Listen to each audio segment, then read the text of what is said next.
live at Museum Terengganu. So let's go.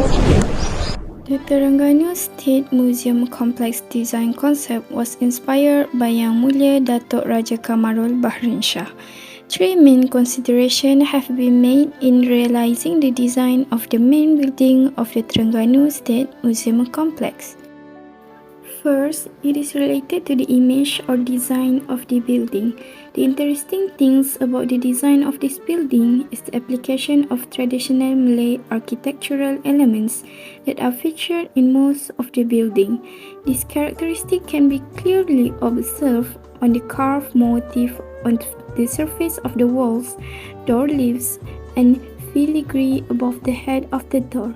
The same goes for the button sticks attached to the upper part of the left and right side of the entrance. The end of the eaves is also decorated with Malay boards and pator boards as a result of adopting motifs from natural plants. At the initial stage, the concept of the appearance of rumah tele or rumah bujang berserambi was chosen. The main feature of this architectural design is its front fascia known as permalah and carved wall panels. The building is also designed to give the impression that it stands on stilts with an entrance through a raised staircase like a traditional village house. Materials and wood carving that are inserted aim to add aspect of authenticity and aesthetic. Secondly, the space layout planning that was decided in the construction aspect of the main building contains 4 blocks that are connected to the communal space that function as an exhibition site. Visitors can also enjoy 2 different conditions, where while inside the building, visitors will enjoy a somewhat mechanical atmosphere, while on the bridge connecting, visitors enjoy an outdoor atmosphere that is so natural and comfortable. Third, this building is also built facing the river in the east-west axis. This concept is implemented based on traditional transport that use waterways. To add to its traditionally feature, an artificial lagoon has been built as a shadow fantasy pool near the riverbank. The existence of this shadow pool will able to reduce the concept of building scale to a concept based on human scale. Then proceed to my area. I will give you some background information on the history of the woodcraft displayed in this state museum. But before we start, you all can see a lot of beautiful woodcraft at here. Do you guys know when the era when human beings began to live in cave, the Malay community as well as the other communities in the world had begun learn to cave? These are proven with the finding of several historical artifacts from the Hindu-Buddha era that illustrated their skills.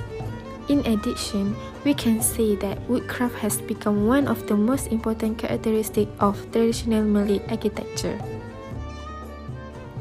Next, I will talk about the function of carvings. Of course, everything we create needs to serve a purpose. In this situation, either one of function carving is air ventilation. The air ventilation system is very important to ensure the comfort in buildings. The air enters through the ventilation holes such as fretwork, lattice, and grill. Lighting and decoration also included in function of carvings. And lastly is prayers for peace. This is intended as continuity from the appreciations and reverence to Allah Subhanahu wa Ta'ala. Now we move to the carving process.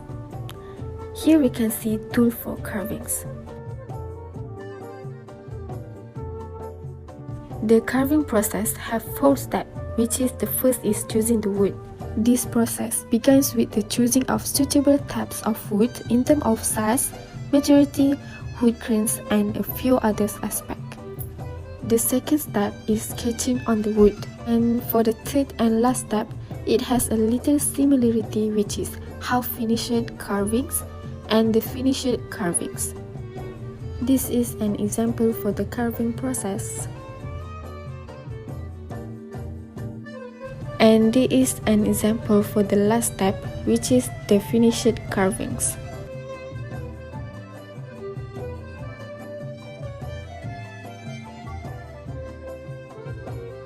Last but not least, I would like to share two carvings that stole my attention because they are very beautiful.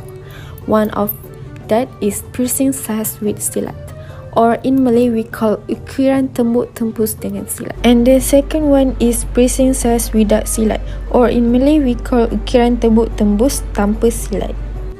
Hi, continue to my part. What I found in Museum Kuala Terengganu is keris. The keris is a 600 years old Malay hand weapon used traditionally for self-defense, and its use was long since expanded to the point where it became regalia of Malay monarchs. The keris plays a significant role in Malay society and is the subject of numerous superstitious beliefs regarding its abilities. As a result, some people thought that a specific keris could fly through the air, hunt down and kill foes. Other keris were rumored to be capable of killing simply by stabbing an enemy's footprint.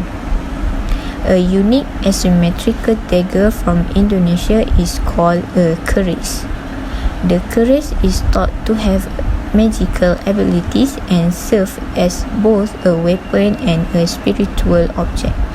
The earliest forms of keris date to the 10th century and most likely originate in Java before spreading throughout Southeast Asia.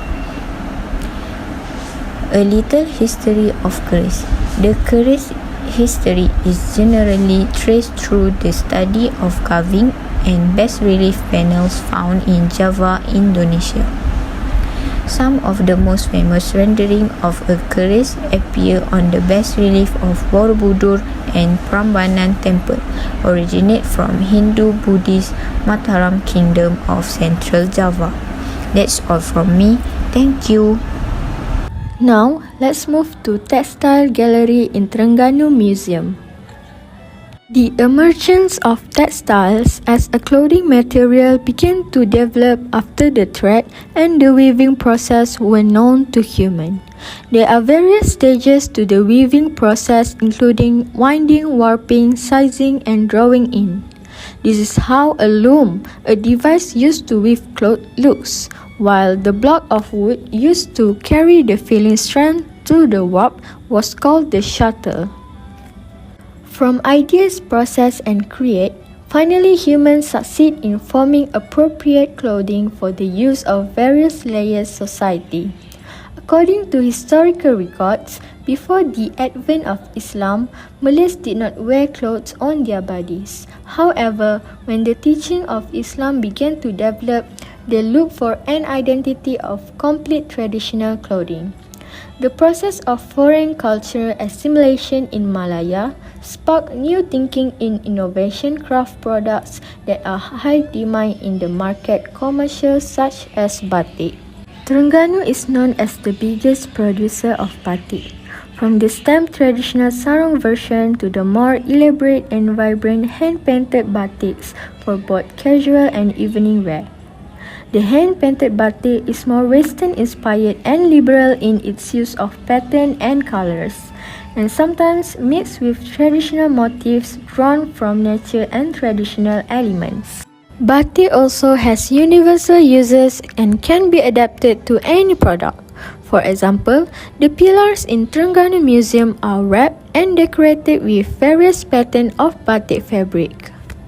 The term traditional in traditional batik refers to the widespread techniques of batik making in which hot wax is applied to clothes using metal block stamping. These are the handcraft batik metal blocks come in intricate design.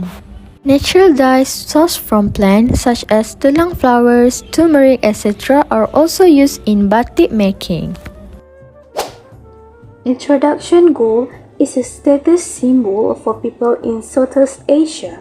It is also one of the waiting status material culture for the Malay and Baba Nyonya community, used for sultans and royal relatives, while for Baba Nyonya only worn by high status family.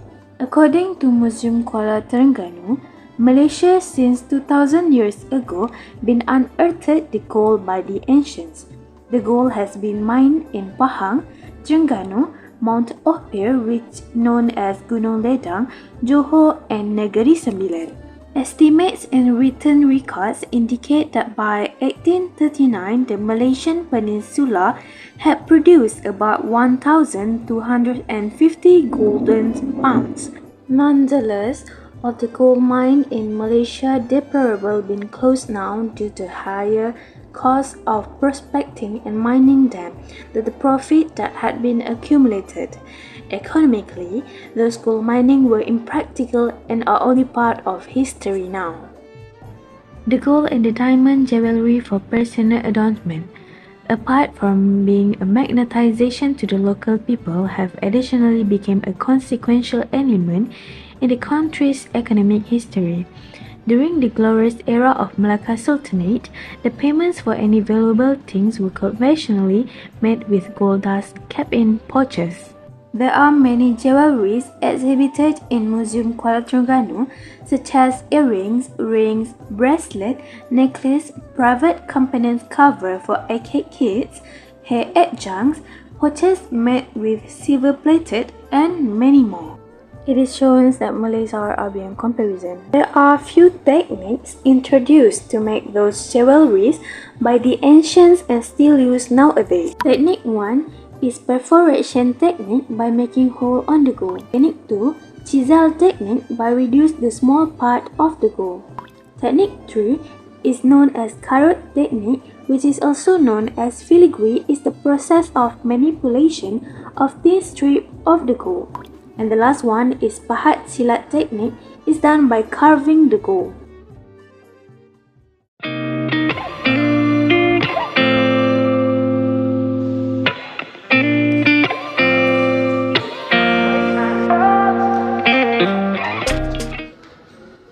Welcome to the stunning beauty of the Terengganu Museum. Now, it's my turn to give a speech this time. I'm Balkis and I present to you the dimension of stone nethers. The stunning beauty of the Terengganu Museum originated from its collection. When we enter the museum, the main appear is a large inscribed stone. In 1887, an inscribed stone was discovered on the banks of the Tara River in Padang Tara, Kampung Buluh, Kuala Berang, Hulu Terengganu. Afterwards, in 1902, Syed Hussein al-Bukhari discovered this stone in the middle of the steps of the Buluh village surau that was used as a base to wash the feet before going up to the surau. This memorial has fascinated visitors with its art and history. This stone tells the story of Mandalika, a Muslim emperor.